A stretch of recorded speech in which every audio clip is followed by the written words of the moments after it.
That's a very hard thing to do, but it's especially difficult in front of your peers. And so for them to be willing to get up and stand in front of you and talk about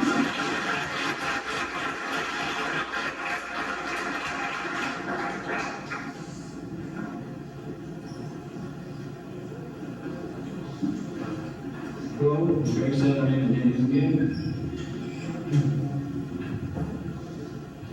When I was younger, I had some problems. So like every time I asked God for help, He let me down and didn't answer my prayers. At the time my parents told me that we're going to be moving to Worthington, Minnesota, I was asking God why. Why do I have to move away from my best friend and all my other friends? God don't let me move. But when we moved to Worthington anyways, I just hated it here. I was mad at God for making me move. Another time I found my faces last year. See, I'm on a swim team. And every time I swam, it never seemed like it never felt well. Like my heart was pounding very rapidly and I couldn't catch my breath. I went to the doctor to see what the problem was. He found out that I had a serious problem with my heart and I needed an operation. No more swimming for a while. And God prayed. I couldn't understand why God would do something like that to me.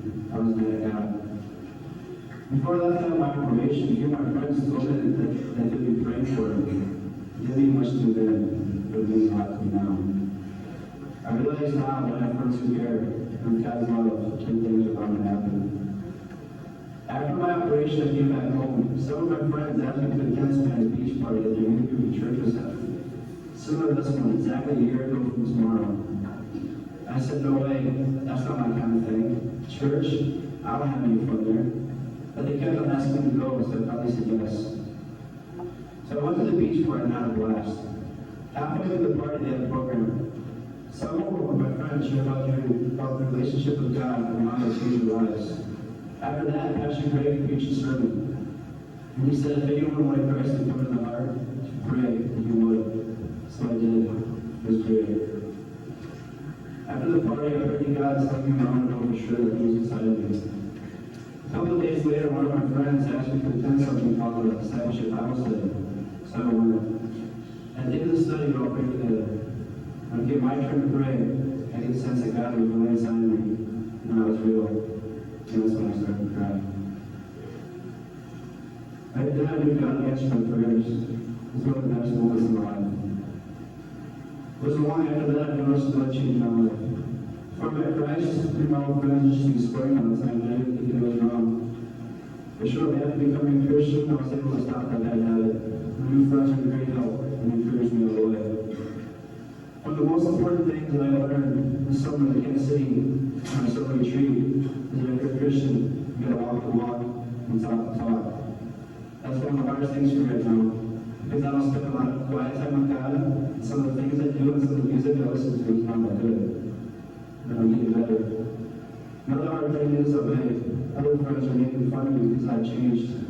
I just hope that they can see the light and follow it instead of what I did. Now, I'm the greatest group of friends, and the best times we meet them. And I want to thank God for most of them who took the time to invite me to a beach party, the Bible study, and especially Christ, to change my life. Thanks.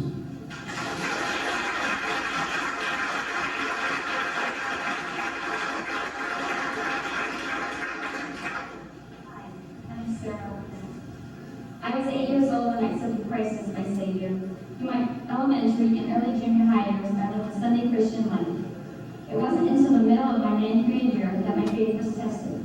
I had been having headaches for 3 years. I had been to many doctors trying to figure out why I was having these headaches, and not one of them could tell me.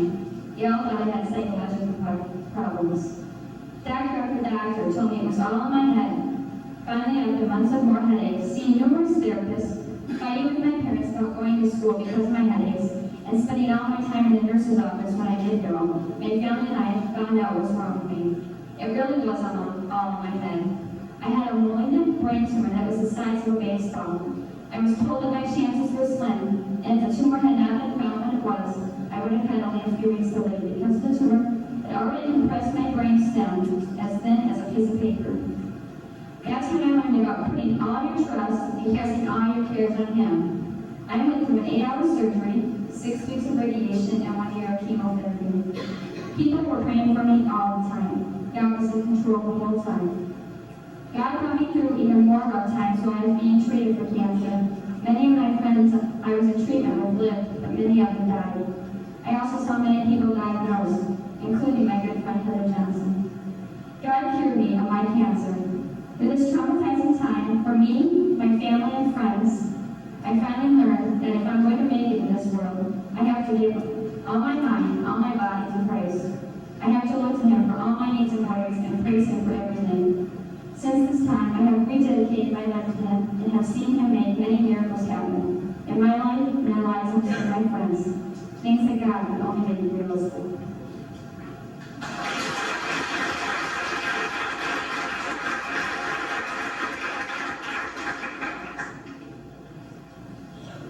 My name is Michael Denise. My testimony may not be as exciting or diverse as the rest do. I may not have gone through this stuff of trials and obstacles that others have, but that doesn't make it less important than mine for the Lord. I grew up in a Christian home and was raised with good moral values. I accepted Christ into my life when I was 6 years old, and at the time, I didn't think it was a real big deal. Because of this, when I was growing up in elementary school and into junior high, I turned away from the Lord, trying to fit in with the cool kids, instead of following the path the Lord wanted me to take. In junior high, I grew further and further from the Lord, and hitting an all-time low in the summer before 9th grade. However, it wasn't until my 9th grade year that I actually decided to do something. It happened when I least expected it. I had decided to go on a summer trip to Denver instead of playing baseball. While preparing to go, I learned that I would be working with some small kids, and then I would have the chance to share the Lord's gift of salvation with them. When the time came to share with them, I was nervous and didn't know what to say. That was when the Lord decided to use me. He gave me just the right words and the answers to the questions. When I was done, I felt that I had made a difference in at least one child's life. Later, Greg asked if any of the kids wanted someone to talk to. The boy I had been talking with raised his hand, and he later asked Christ to come into his heart. This was when I decided to change my life. However, it still wasn't until this last summer's trip to Kansas City that I really decided to make a change in my life. I don't know what it was exactly, but I decided to recommit my life, my whole life, to Christ. Ever since then, I have grown considerably in the Lord and I'm living life for the fullest. That doesn't mean that I'm still vulnerable to attacks by Satan, and doesn't mean that I don't sin, but I'm trying to live my life according to the way Christ wanted me to live. I'm also trying to live my life by the following verse, Philippians 3:14. I press on toward the goal to win the prize for which God has called me heavenward in Christ Jesus.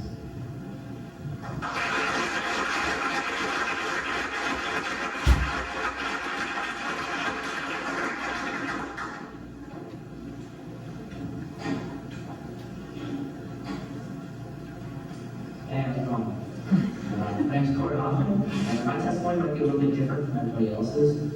I suppose I'll start from the beginning. I was raised in an all-Catholic family. We had to do the church thing every Sunday. And unfortunately, I looked at church as having to get up and get ready early in the morning just to go back to bed once I got there. And I wasn't really getting anything out of church because I wasn't putting anything into it. I didn't really see the need for Christ in my life at the time. Through junior high, I was getting into the swing of things, and I didn't really fit in with certain groups. That was all right with me. I eventually found my clique. And I still hadn't really found God, or I didn't even notice the need for him in my life at the time. It's around that time also that I decided that what my number one priority for the time should be. And it wasn't anything smart like going to school or having a job, it was just having fun. Didn't matter to me who I was with and what I was doing as long as I was having a good time. And at the time it didn't really seem like, that big of a deal, but unfortunately I thought in order to have a good time, I'd be risking something or taking some sort of chance. If there was no danger or risk involved, it wasn't really worth doing. This type of thinking led to one thing and one thing only: trouble. From 8th grade to the summer of my junior year, I had lots of fun. But it wasn't really good fun. It was pretty much illegal fun. And I had all kinds of, about the only time I wasn't out screwing around, or I was pretty much grounded or paying the consequences for having all that fun. And doing the stupid stuff that I did, like pretending I was the mailman, also hurt my relationships with my family and friends. My parents were too tired and they couldn't trust me at all. Most of the time I knew that I couldn't be trusted, and for some reason my parents still trusted me. Our neighbors probably wondered what was wrong with me, and it not only made others look at me as a troublemaker, but my parents felt as though that they couldn't look anyone in the face. I never thought of what I was doing to them. Right after I would get into trouble, I would suddenly see a place for God in my life, but it was sort of a space for Brandon. It was one of those deals where I say I'll never do anything wrong again if God can just get me through this time. I tried to be as good as possible, and that would last for about a week, I suppose. After I earned my parents' trust back, then I came back to goofing around just like usual. I was always getting out of trouble. Just as I was starting to get my parents to trust me and get my life back on the straight and narrow, I'd goof up again and have to start all over.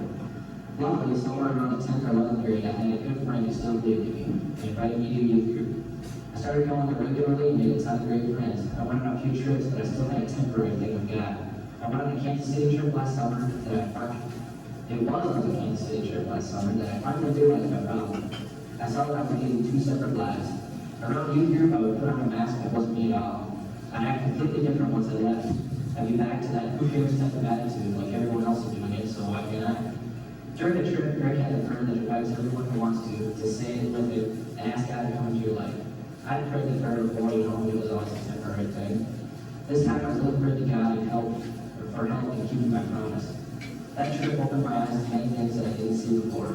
I realized that in order to get close to Christ, you couldn't do the two individual anything. You had to put your faith in God and live one life with Him. It also taught me that in Jesus Christ you will always have a friend that will listen and will still believe in you no matter what you do. Another important thing it showed me is that you can always count on your friends. They will never let you down and are always there for you. When Greg asked me to give my testimony, I didn't know if I should. I was still not at the level of my faith that I should be. Since we got back from the trip, every day I've struggled to live in Christ's footsteps. I have my good days and I have my bad days. Some of my friends have had a big help in setting good examples and just being there in case I have questions. It's easy to live like Grace when everyone around you is acting that way too, but it's a bit tough when you're on your own. When you're around other people, it's easy to think that no one cares if you receive, if you swear or do something wrong. The thing you have to remember is that God is always watching. Kind of like the little energizing bunny that's always going, God's always watching. Even though you think that if they can't hear you or they can't be heard, you're still hurting Jesus. Almost every day I see one room for improvement in my faith. I remember one time I was bringing a friend home and they asked me what I wanted to do when I got out of school. All I thought about was being rich. And they asked me why I want to be rich if no one liked me. They asked if what would the money mean if you had no one who cared about you or if everyone thought you were in church. Since then I realized that material things quite aren't everything. It might be a whole lot of fun, but it's not going to get you anywhere close to God. You'll never know who your true friends are. From here on out, I hope that I can keep building on our relationship with God. I want to be at a much higher level with Him than I'm at right now. I found out that the journey's not an easy one, but if you can stick it out, it's all going to be good.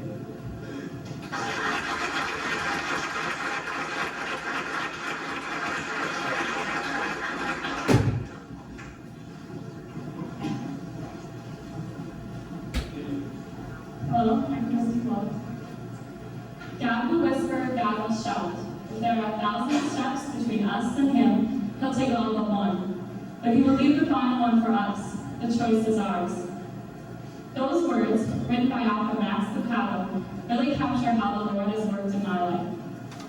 Going back to the summer before my junior year, there were 1,000 steps between me and God. I was doing the party scene and being out wild, and I was dating a few people, sometimes all at one time. And I was out to have fun in life, whatever the cost. I wanted to be accepted, and I wanted everyone to like me, and I wanted everybody to think that I was pretty cool. The problem was that I didn't like myself. I had struggled with low self-esteem all through junior high and the first part of high school. I was always so concerned with making everybody else happy and fixing all of the stupid arguments that my friends and I used to get into. I was always trying to be who everybody else expected me to be, instead of just being myself. The only security I had was in popularity. As long as I kept on doing the right things, I would get invited to parties, and I would get asked on our dates, and I would have friends to hang out with on Friday night. God wasn't even an issue with me then. Yes, I knew who He was, and I went to church and church school and all that, but He wasn't a part of my life. I thought that I didn't really need Him, because I was Christy Wool and I was doing fine on my own. Or so I thought. I was definitely 1,000 steps from God. Summer went on and school began, and I was a junior. From the start of the year, I knew that things had to change in my life, but I just didn't know how, so I didn't change anything. But one day, the rains came, and the ground that I stood on crumbled beneath my feet. All of that popularity that I had worked so hard to attain and maintain was washed away. I was at the lowest point I've ever been. And I had some pretty down times, but this was the worst. I felt like I had nothing left. Everything I had depended on was gone. As I walked down the hall at school, I felt like everybody I passed was talking about me. I was lonely, humiliated, and scared. I think most, if not all of you, have been at a point like this sometime in your life. And when you're way down in that pit of despair, you probably ask yourself the same question I asked back then. What am I supposed to do now? Things could have gone a couple ways back then. I thank God they went the way they did. It was right at that time when my friend Emily and I reconciled after a summer of being at odds. She invited me to come here to FRONTLINE with her one Sunday. Coming with was one of the best decisions I've ever made in my life. Everyone welcomed me and accepted me and wanted to get to know me, and I felt really liked. My friends at FRONTLINE taught me that there are things more important than the latest rumor at Worthington Senior High, and reminded me that no matter what anyone else thought of me, God's love and forgiveness is unconditional. The people at FRONTLINE were lifesavers because they picked me up when I was down and they stood by me no matter what. And they all had a kind of joy and confidence that I admired and desired in my own life. Last October, I prayed with my friend Kirsten and youth pastor Greg at my side and surrendered my life to Jesus and invited him into my heart. I no longer wanted to just know who God was. I wanted to know God. My life has changed. It's not that all of my problems and conflicts miraculously disappeared, but things took on a new perspective when Christ entered my life. The Lord has done so many amazing things. He has mended relationships that I never thought would be fixed. He has forgiven me for all the mess-ups in my life. He has blessed me with awesome relationships, people who love me and people I love. And most amazing, He's allowed me to forgive myself. He's given me a second chance, a chance to start over and try again, this time while He holds my hand. And now I have a sense of security and confidence that can't be matched by anything else. No matter what you depend on, whether it's your reputation and popularity, or your friends, or your looks, or your class rank, it can all go away like that.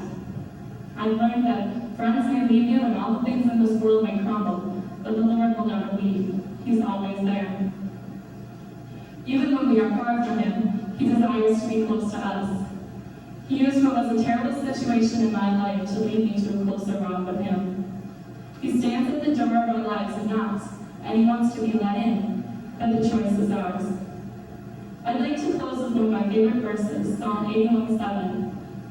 When you were in trouble, you called and I saved you. I answered you with thunder. I have witnessed the mighty power of the Lord in my life, as well as in the lives of many of my friends. I pray that all of you will choose to step into the Lord's open arms and will experience the power of God in your life as well. Thank you.